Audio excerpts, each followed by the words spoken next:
Hi friends, அனைவருக்கும் வணக்கம். இன்றைய வீடியோஸில் நம்ம காணொலிது பார்த்திங்கன்னா சேலம் சித்தர் மலைக்கு வந்து இப்போ நடப்பயணம் மேற்கொள்ள போகிறோங்க. ஆனால் அதுக்கு வந்து நம்ம வீட்டில் இருந்து இப்போ வந்து கிளம்புறோங்க. சரியா இப்போ மணி 6 மணி. அங்கே கோயிலுக்கு வந்து பார்த்திங்கன்னா ஒரு 7 மணிக்குள்ளே ரீச் ஆகிடலாம். ஒரு நடப்பயணம் வந்து பார்த்திங்கன்னா நள்ளிரவுங்கனால கொஞ்சம் ஃபுல் க்ரௌடு வரும். ஏன்னா இன்றைக்கி வந்து பார்த்திங்கன்னா சித்ரா பௌர்ணமி. ஓகேங்களா, இந்த 3 நாள், நேற்று, இன்றைக்கி, நாளை, இந்த 3 நாளும் வந்து பார்த்திங்கன்னா மேலே வந்து 18 சித்தர்களுக்கான அபிஷேக பூஜை, நள்ளிரவு பூஜை நடக்கும். அதாவது 18 சித்தர்களும் ஒன்று இணையக்கூடிய ஒரு நாளாக இந்த நாள் வந்து கருதப்படுது. அப்போல்லாம் வந்து அந்த காலத்தில் சித்தர்கள் வந்து அங்கே வந்து மருத்துவ பரிமாற்றத்துக்காக அங்கங்கே வந்து ஒட்டுக்கா இந்த சித்தர் மாதத்தில் வந்து அங்கே வந்து ஒன்று கூடுவாங்களாம். அதை தான் வந்து அங்கே விழாவாக வந்து கொண்டாடுறாங்க. ப்ளஸ் அங்கே இன்றைக்கி போய் அந்த பூஜையில் கலந்துக்கிட்டு அதோடைய பதிவு எல்லாமே நம்ம வந்து அப்லோட் பண்ண போகிறோங்க நம்ம யூடியூப் சேனலில். அதனால் மிஸ் பண்ணாமல் நீங்கள் பார்க்கணும் அப்படின்னா நமது சேனலில் மறவாமல் சப்ஸ்கிரைப் பண்ணி பெல் பட்டனை கிளிக் பண்ணிக்கோங்க. இப்போ வாங்க நம்ம அப்படியே வீடியோவை கன்டினியூ பண்ணலாம். நம்ம வீட்டிலேருந்து சரியாக ஒரு 10 கிலோமீட்டர் தொலைவில் இந்த சித்தர்மலை அமைஞ்சிருக்குதுங்க. ஃபஸ்ட் டைம் நம்ம வந்து நள்ளிரவில் வந்து சித்தர்மலை வந்து பயணம் மேற்கொள்ளலாம் அப்படின்னு நம்ம வந்து பிளான் போட்டிருந்தாங்க. ஆனால் பார்த்தீங்கன்னா காட்டு தீ வந்து பிடிச்சிச்சு. இருந்தாலும் இந்தாண்ட ஒரு பக்கமாக தான் எரிஞ்சிட்ருக்குது. நாம் போகிறது அந்தாண்ட பக்கம். சரியாக வந்து 6:45 வந்து சித்தர் கோவிலில் வந்து அடைஞ்சிட்டுங்க. சேலம் பஸ் நிலையத்துலேருந்து இளம்புலி போகக்கூடிய பஸ்ஸில் ஏறி சித்தர் கோவில் அப்படிங்கக்கூடிய ஸ்டாப்பில் இறங்கிக்கிங்க.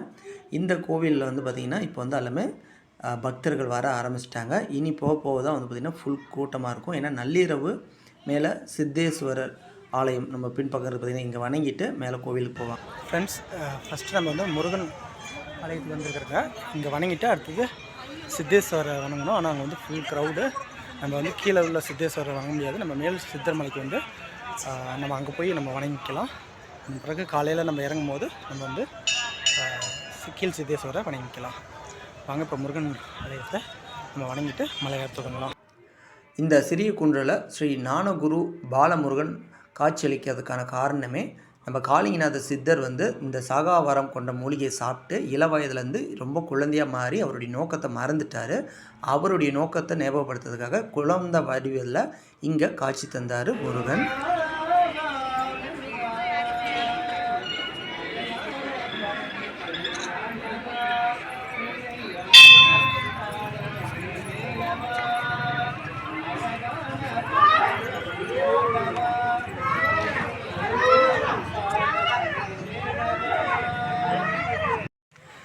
ஃப்ரெண்ட்ஸ், இன்றைக்கி சித்ரா பௌர்ணமி அப்படிங்கிறதுனால முருகனுக்கு அபிஷேக பூஜை வந்து கொடுத்துருந்தாங்க. செம்மையாக ஒரு ராஜ அலங்காரத்தில் சிறு பாலகனாக வந்து காட்சி தந்தார். இப்போ அங்கே தரிசனம் பண்ணிட்டு இப்போ வந்து மலை ஏறதுக்காக இப்போ நம்ம கிளம்புறோங்க. அதுதான் அந்த மலைப்பகுதி இந்த தீ ஏறிட்டு இருக்குது. வாங்க நம்ம போகலாம். நாம் மலையை நோக்கி பயணம் மேற்கொண்டுட்ருக்குறோங்க. தீயும் பார்த்திங்கன்னா நாம் போகக்கூடிய பகுதியை நோக்கியே தான் அதுவும் வந்து பயணம் மேற்கொண்டுட்ருக்குது. அநேகமாக நமக்கு வந்து மலை ஏறுறதுக்கு அனுமதி வந்து வனத்துறை கொடுக்க மாட்டாங்கன்னு தான் நினைக்கிறேன். ஏன்னா இங்கே கீழே உள்ள காவலரை விசாரிச்சுங்க. ஆனால் அவருக்கு வந்து பார்த்திங்கன்னா எதுவும் தகவல் தெரியல. நம்ம அங்கே போனால் தான் தெரியும் அங்கே உள்ள வனத்துறை அதிகாரிகள் நமக்கு அனுமதி தராங்களா இல்லையா அப்படின்னு சொல்லி. அதே போல் வந்து பார்த்திங்கன்னா ரொம்ப கூட்டம் வந்து ஃபுல்லாக வந்து வர ஆரம்பிச்சிச்சுங்க. ஆனால் இவ்வளோ கூட்டம் வந்து கீழே இருக்காது, மேல் சித்தர் மலையில் தான் வந்து இருக்கும். ஆனால் கீழே இவ்வளோ கூட்டம் இருக்குது அப்படின்னு பார்த்தா கட்டாயம் அனுமதி இல்லைன்னு தான் நான் நினைக்கிறேன்.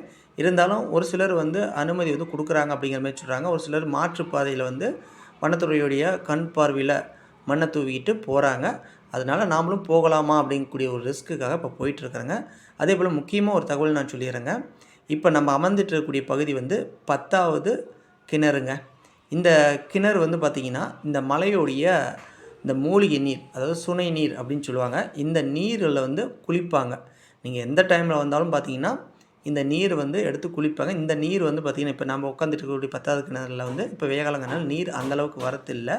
நம்ம அந்த சித்தேஸ்வரர் ஆலயம் இருக்குது பார்த்திங்களா, முதல் என்ட்ரன்ஸு, அங்கே வந்து பார்த்திங்கன்னா மீதமுள்ள கிணறு இருக்குது. ஓகேங்களா, அங்கே மீதமுள்ள 9 கிணறுல ஒரு கிணறு வந்து பார்த்திங்கன்னா நம்ம காளிங்கநாத சித்தருக்கு அபிஷேகம் பண்ணுறதுக்காக நீர் எடுப்பாங்க. அந்த கிணறு வந்து போட்டு வச்சுட்டாங்க. மீதி கிணத்தெல்லாம் நீங்கள் குளிக்கலாம். ஓகேங்களா, ஆனால் குடிக்கிறதுக்கு நீங்கள் வந்து பயன்படுத்துகிறீங்க அப்படின்னா மேல் சித்தர் மலைக்கு போனீங்கன்னா அங்கே ஒரு கிணறு இருக்கும். அந்த நீரை எடுத்து தான் வந்து குடிக்கிறாங்க. ஏன்னா குறிப்பாக வந்து நானும் குடிக்கிறதுக்காக இந்த சில்வர் பாத்திரம் எடுத்துகிட்டு வந்துடுவேன். அங்கே நான் மலைக்கு போகிறதுக்கு காரணமே அங்கேருந்து வரும்போது அந்த நீரை வந்து எடுத்துகிட்டு வந்துடுவேன். ஓகேங்களா, அதே போல் நண்பர்களுக்கு ஒரு முக்கியமான ஒரு அன்பான ஒரு வேண்டுகோள், தயவு செஞ்சு இந்த பிளாஸ்டிக் பாட்டிலில் எடுத்துகிட்டு வராதிங்க. ஏன்னா வனத்தில் பல உயிரினங்கள், பூச்சி, பறவை, ஓகேங்களா, எவ்வளோ உயிரினங்கள் இருக்குது. அதுக்கு இந்த பிளாஸ்டிக் பாட்டில் வந்து ஒரு பேர் ஆபத்தாக அமைஞ்சிடும். அதனால் நீங்கள் வரும்போது எப்பயுமே இதுமாரி சில்வர் பாத்திரம் கொண்டு வந்துடுங்க. அதில் நீர் பிடிச்சிட்டு போய் நீங்கள் குடிங்க. உங்களுடைய அனைத்து விதமான தீராத நோய்களாக இருந்தாலும் சரிங்க உடனடியாக குணமாகுதுங்க. குறிப்பாக சொல்லப்போனால் தோல் நோய் வந்து குணமாகும். காளிங்கநாத சித்தர் இந்த மலையில் மூலிகை பறித்து சாப்பிட்டு நீண்ட ஆயுள் வாழ்ந்த ஒரு சித்தர். அப்படின்னா ஃப்ரெண்ட்ஸ், கரெக்டாக மலை ஏறுற பகுதியிலேயே தீ வந்து காட்டு தீ இப்போ எரிஞ்சிட்ருக்குது. ஃபுல்லாக க்ரௌடு.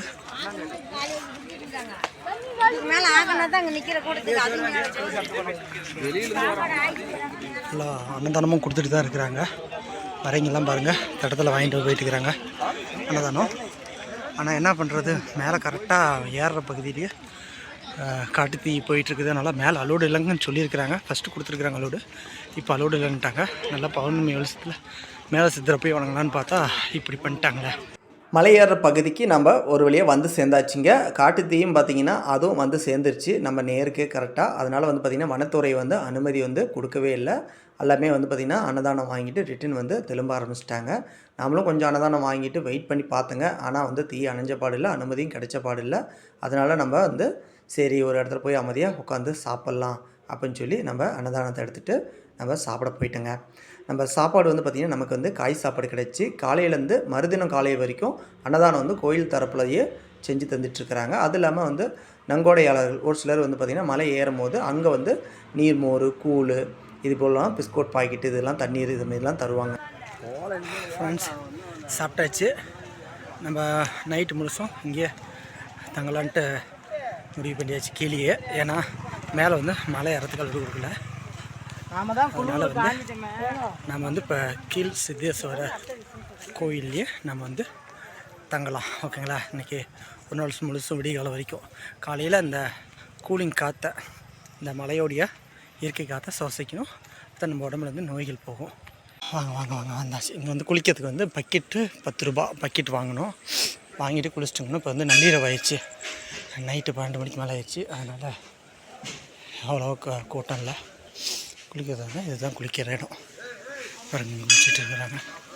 இங்கே அமர்ந்துள்ள காளிங்கநாத சித்தருக்கு சித்தேஸ்வரர் என்று எப்படி பெயர் வந்தது, சிவனுக்கு தரக்கூடிய பூஜைகளை ஒரு சித்தருக்கு எப்படி வந்து தருகிறார்கள் அப்படின்னு பார்த்தீங்கன்னா, இந்த மலையில் வந்து பார்த்திங்கன்னா இங்கே உள்ள மூலிகையை சாப்பிட்டு காளிங்கநாதர் சித்தர் வந்து பார்த்திங்கன்னா சாகாத வரம் பெறுறாரு. அதன் பிறகு பார்த்திங்கன்னா அப்படியே வயதாக இருந்து இளைஞனாக ஆகி அதன் பிறகு குழந்தையாக மாறி இந்த மலையை சுற்றியுள்ள மாடுகளிலேருந்து பால் வந்து அவர் குடிச்சிட்றாரு. மாட்டுக்காரர் வந்து பால் கறக்கும் பொழுது பால் வராத பார்த்துட்டு கண்டறிஞ்சு இந்த குழந்தைய இந்த காளிங்கநாதரை மலையில் இருக்கும்போது அடிச்சிடறாரு. அதன் பிறகு அங்கேருந்து இறங்கி வந்து இந்த இடத்துல வந்து அமர்ந்து அழுதுட்டுருக்காரு. அப்போ தான் இங்கே உள்ள சிறிய குன்றில் வந்து நம்ம முருகன் வந்து குழந்தை வடிவத்தில் வந்து காட்சி தர்றாரு. அதாவது ஒரு குழந்தைக்கு குழந்தை சொன்னால் தானே புரியும். அப்படி வந்து நம்ம வந்து ஞான குரு, அதாவது காளிங்கநாதருக்கு ஒரு குருநாதருங்கனால ஞான குரு பாலமுருகன் காட்சி தந்து நீ சிவனை நோக்கி தவம் புரி, நீ வந்ததுக்கான நோக்கம் வந்து உனக்கு புரியும் அப்படின்னு சொல்கிறாரு. அதன் பிறகு தான் காளிங்கநாதர் சிவனை நோக்கி வந்து அந்த குழந்தை பருவத்தில் வந்து தவம் புரிகிறார். அப்படி தவம் புரியும் போது நம்ம சிவன் வந்து காட்சி தராருங்க. காட்சி தந்து நீ வந்த நோக்கம் இதுதான், இங்கே உள்ள நபர்களுக்கு நீ நோய்களை தீர்க்கணும், நீ வந்து சாகாத வரம் பெற்றவன், இந்த மலையில் உள்ள மூலிகையை பற்றி உனக்கு மட்டும்தான் தெரியும் அப்படின்னு சொல்லி அவர் சொன்ன பின்னாடி அதன் பிறகு இவர் காத்தா கரைஞ்சி இங்கே வரக்கூடிய நபர்களுக்கு பக்தர்களுக்கு காட்சி தருகிறாரு. அவர் வந்து பார்த்திங்கன்னா இங்கே இந்த மழை நீரில் குளித்தாவோ இவரை வணங்கினா தீராத நோய்கள் அனைத்தும் தீரும் அப்படிங்கக்கூடிய ஒரு வரலாறு வந்து இருக்குதுங்க. அதுலேயும் நம்ம குறிப்பாக சொல்ல போனோம்னா தோல் நோய் வந்து, அதாவது நாள்பட்ட எந்த ஒரு தோல் நோயாக இருந்தாலும், அது வெண்புள்ளியாகட்டும், சொரியாசிஸாக இருக்கட்டும், கரப்பானாக இருக்கட்டும், சொறி சிரங்காகட்டும், தேம்பலாகட்டும், மருவாக இருக்கட்டும், எந்த ஒரு தோல் நோயாக இருந்தாலும் இங்கே இந்த மலையை சுற்றியுள்ள இந்த மூலிகையிலேருந்து வரக்கூடிய இந்த சுனை நீரை நம்ம வந்து குளித்தாவோ அல்லது குடித்தாவோ தோல் நோய் குணமாகுங்கிறது ஒரு வரலாறுங்க. அது இல்லாமல் இந்த 10 குளத்தில் ஒரு குளம் வந்து பார்த்திங்கன்னா நம்ம காளிங்கநாதருக்கு அங்கேருந்து அந்த திருநீரை, அந்த சுனை நீரை கொண்டு வந்து அபிஷேகம் செய்கிறாங்க. அந்த நீரில் வந்து பார்த்திங்கன்னா இந்த உப்பு மிளகு வாங்கி தலையை சுற்றி அந்த குளத்தில், அந்த காந்த குளத்தில் போட்டு விட்டிங்கன்னா அந்த நீரை எடுத்து காளிங்கநாதருடைய பூஜைக்கு பயன்படுத்துகிறாங்க. காளிங்கநாதர் மேலே அபிஷேகம் பண்ணும்போது நம்மளுடைய இந்த நோய்களை வந்து காளிங்கநாதர் வந்து உள்வாங்கிக்கிறாரு அப்படிங்கக்கூடிய ஒரு வரலாறும் இருக்குதுங்க. எதுவாக இருந்தாலும் நம்மளுடைய பண்டைய காலகட்டத்தில் பச்சிலை வைத்திய முறைகளில் பல கொடிய நோய்களை வந்து குணப்படுத்தியிருக்கிறாங்க. அதுக்கு சித்தர்கள் மட்டும்தான் பணம் வாங்காமல் பக்க விளைவின்றி குணப்படுத்தி தந்திருக்கிறாங்க.